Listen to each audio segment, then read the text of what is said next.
नमस्कार दोस्तों, आप सभी का आपके अपने YouTube channel DL study classes के प्लेटफार्म बहुत स्वागत है। दोस्तों, आज हम मैथ का प्रैक्टिस सेट करेंगे और मैथ की इन सभी प्रैक्टिस सेट के वीडियो में उन्हीं क्वेश्चनों को सम्मिलित किया जा रहा है जो कि आपके प्रीवियस ईयर के एग्जाम में पूछे गए हैं और आने वाले एग्जाम में पूछे जा सकते हैं। तो जाके आप लोग मैथ के इन सभी प्रैक्टिस सेट से जुड़कर अपनी तैयारी को और अच्छे से कर सकते हैं, क्योंकि मैथ के इन सभी प्रैक्टिस सेट के वीडियो में उन्हीं क्वेश्चनों को सम्मिलित किया जा रहा है जो कि आपके सेट पैटर्न क्वेश्चन हैं और एग्जाम में रिपीटेड क्वेश्चन हैं। तो जाके आप लोग मैथ के इन सभी क्वेश्चन को देखिए और अपनी तैयारी को अच्छे से कर सकते हैं। यदि क्वेश्चन को समझने में कहीं भी डाउट हो रहा है तो आप लोग कमेंट बॉक्स जरूर बताइए, ताकि अगले आने वाले वीडियो में उस डाउट को भी अच्छे से क्लियर कर सकें। तो चलिए अपने क्वेश्चन पर आगे बढ़ते हैं, जिसमें पहला क्वेश्चन दिया गया है कि राम की आयु श्याम की आयु का 3 गुना है। 5 वर्ष के पश्चात श्याम की आयु राम की आयु से आधी होगी। श्याम की वर्तमान आयु क्या है? तो पहले आपको क्वेश्चन को समझना है कि राम की आयु जो है श्याम की आयु का 3 गुना है। 5 वर्ष के पश्चात श्याम की आयु राम की आयु से आधी होगी। श्याम की वर्तमान आयु क्या है बताना है। तो इस प्रकार क्वेश्चन को हल करने के लिए हम शॉर्ट ट्रिक बताएंगे और आपको जैसे ही आप क्वेश्चन देखेंगे अपने आंसर को ला सकते हैं। और हम जैसे कि 4 ऑप्शन दिया गया है, इन 4 ऑप्शन को से बताएंगे कि हमारा आंसर क्या होगा। और इस ट्रिक का नाम है गो थ्रू ऑप्शन, यानी ऑप्शन के अकॉर्डिंग हम अपने क्वेश्चन के आंसर को ला सकते हैं। तो चलिए हम बताते हैं कि किस प्रकार से ऑप्शन के अकॉर्डिंग अपने क्वेश्चन के आंसर को ला सकते हैं। तो पहले हम ऑप्शन नंबर ए को ले लेते हैं। इसमें है 10 वर्ष। तो राम की आयु श्याम की आयु की 3 गुनी है। तो राम की आयु 3 गुनी 10 का गुणे 3 कर देंगे तो क्या हो जाएगा आपका 30 हो जाएगा, यानी 3 गुना 30 हो गया। 5 वर्ष के पश्चात श्याम की आयु राम की आयु से आधी हो जाती है। 5 वर्ष बाद क्या हो जाएगा 10 15 हो जाएगा, और जो आपका 30 है यह 35 हो जाएगा। 5 वर्ष बाद 5 वर्ष आपका बढ़ जाएगा। तो बोला है कि जो श्याम की आयु राम की आयु से आधी होगी, तो क्या श्याम की आयु जो है राम की आयु की आधी है? तो क्या जो आपका ये जो 35 है यह 15 का आधा है? तो नहीं है। तो ऑप्शन नंबर ये जो है आंसर नहीं होगा। तब क्या करेंगे, अब ऑप्शन नंबर बी को देखेंगे कि क्या बी आंसर हो रहा है कि नहीं हो रहा है। तो ऑप्शन नंबर ए आंसर नहीं होगा। अब ऑप्शन नंबर बी देख लेते हैं, 5 वर्ष। तो इसी के अकॉर्डिंग चलेंगे। जब 5 वर्ष जो है ऑप्शन नंबर बी में, जब ये सभी बातों को सर्टिफाइड होगा सब बातों से, तो हमारा आंसर ही होगा। अब यदि नहीं होगा तो फिर ऑप्शन नंबर सी भी चेक करेंगे। तो 5 वर्ष है, तो बोला है कि राम की आयु श्याम की आयु का 3 गुना है। तो श्याम की आयु का 3 गुना है, तो मान लेते हैं श्याम हो गया और राम का आयु क्या हो गया 3 गुना, यानी कि 30 वर्ष। आपका कितना हो जाएगा 5 गुणे 3, यानी 3 वर्ष बाद क्या होगा आपका 3 गुना 15 वर्ष हो जाएगा। 5 वर्ष पश्चात यानी 5 वर्ष पश्चात आपका 10 वर्ष हो जाएगा, यह आपका 20 वर्ष हो जाएगा। श्याम की आयु यानी जो श्याम है इसकी आयु राम की आयु से आधी है, तो क्या जो 10 है यह 20 का आधा है कि नहीं है? तो ये क्या हो जाएगा आपका, ध्यान समझिएगा, 5 वर्ष बाद 20 हो जाएगा। तो ये 20 का आधा है कि नहीं है? 10 जो है 20 का आधा है।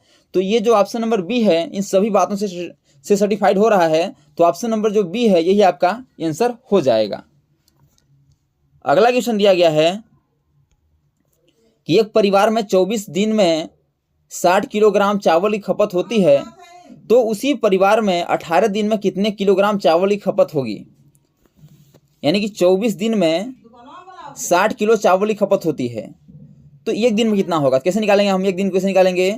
जो 60 से 24 क्या करेंगे, हम इसे डिवाइड कर देंगे। क्या हो जाएगा आपका 24 को यदि 60 डिवाइड करेंगे क्या होगा आपका 2.5 कर देख सकते हैं आप, 2.5 होगा।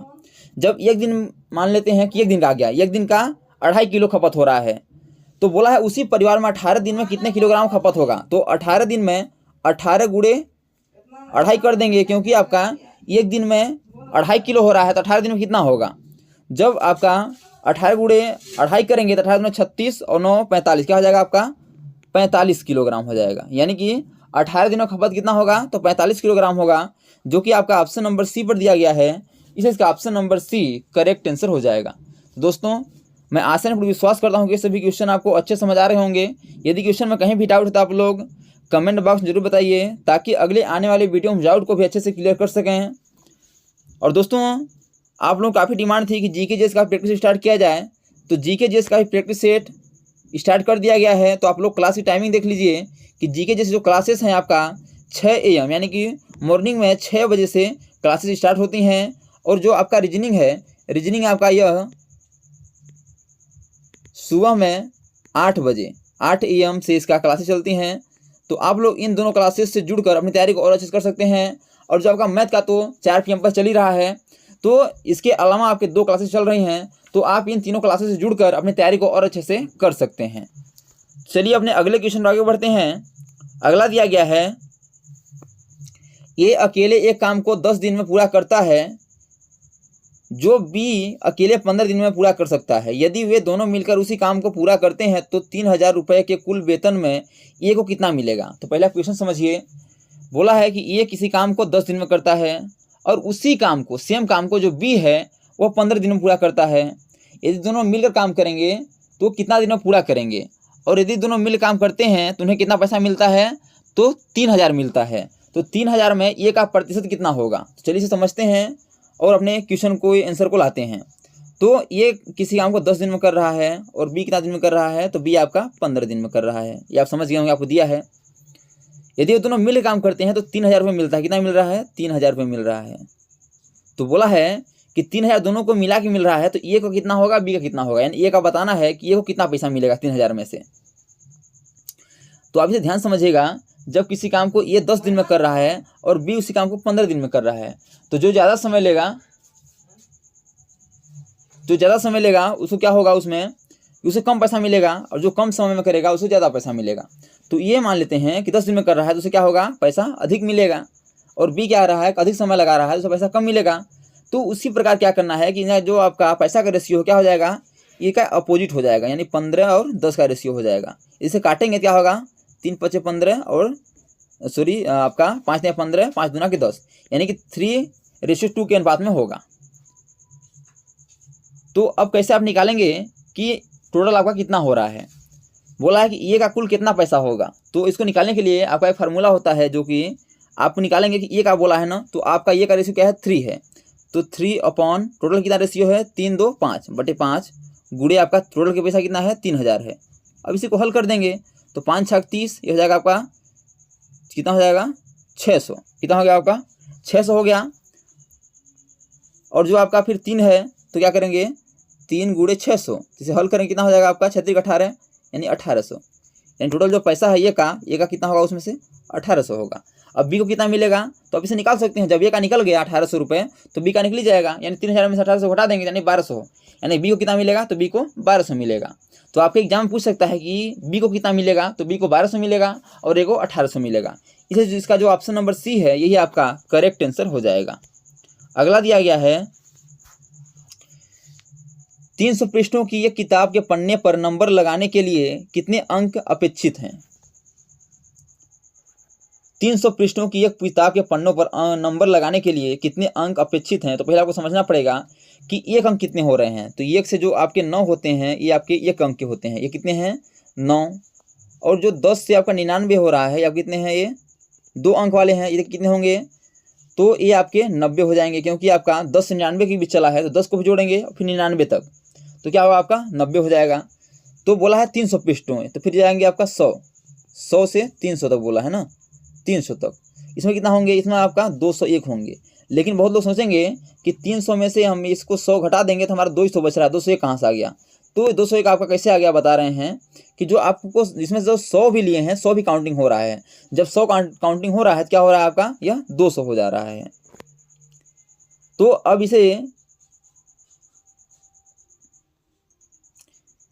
ध्यान समझिएगा, ये तो आप समझ आ गया होगा क्या हो रहा है आपका, यह 200 हो रहा है।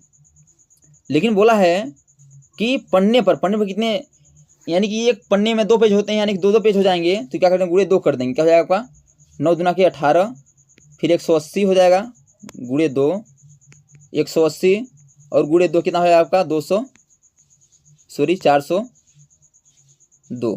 अब इन्हें आपस जोड़ देंगे, क्या हो जाएगा आपका 500, जो आपका होगा 402। इन्हें यदि आपस जोड़ देते हैं, चलिए जोड़ लेते हैं, तो 402 हो गया, 402 और 180, तो आपका वो 2 हो गया और 8 512 देखिए क्वेश्चन में कहीं डाउट हो रहा है तो इसे दोबारा देख लेते हैं क्या आंसर होगा इसका।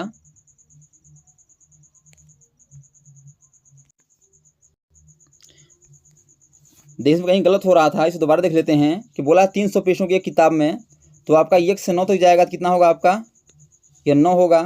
फिर 2 अंकों वाला हो जाएगा 10 से 99, या 2 अंकों वाला कितना हो जाएगा 90 हो जाएगा।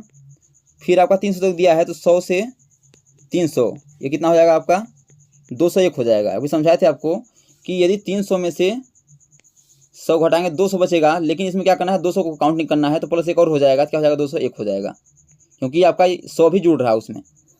तो अब क्या करेंगे कि 1 अंक वाला है तो 9 ही रहेगा, 2 अंक वाला क्या होगा 90 गुणे 2 हो जाएगा 180 हो जाएगा। और फिर जो आपका ये 100 से 300 के बीच यानी 3 अंक है, यही गलत हो रहा था, तो क्या हो जाएगा आपका यह 603 हो जाएगा, 603 हो जाएगा। यही गलत हो रहा था, क्या हुआ था उस बार कि हम 2 गुणे 2 कर दिए थे, क्योंकि ये 3 अंकों वाला है तो गुणे 3 करेंगे, क्या हो जाएगा आपका 2 3 6, 603 हो जाएगा। अब इन्हें क्या करेंगे कि 100 आपका जो 603 प्लस 180 प्लस 9 जोड़ देंगे, क्या हो जाएगा आपका 792 हो जाएगा। इसलिए इसका ऑप्शन नंबर जो डी है यही आपका करेक्ट आंसर हो जाएगा।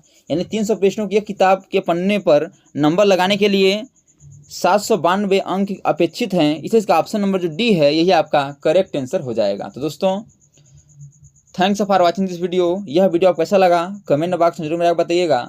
और इसी प्रकार के ऑल गवर्नमेंट एग्जाम पूछे जाने वाले GK GS math reasoning Hindi current affairs और लूसेंट संबंधी क्वेश्चन पाने के लिए हमारे यूट्यूब चैनल को लाइक से सब्सक्राइब कर बेल आइकन को प्रेस करना भूलिएगा, ताकि जब भी न्यू वीडियो अपलोड हो सबसे पहले नोटिफिकेशन आप तक पहुँचे। तो आज तक के लिए इतना ही, मिलते हैं नेक्स्ट वीडियो में, तब तक के लिए जय हिंद, वंदे मातरम।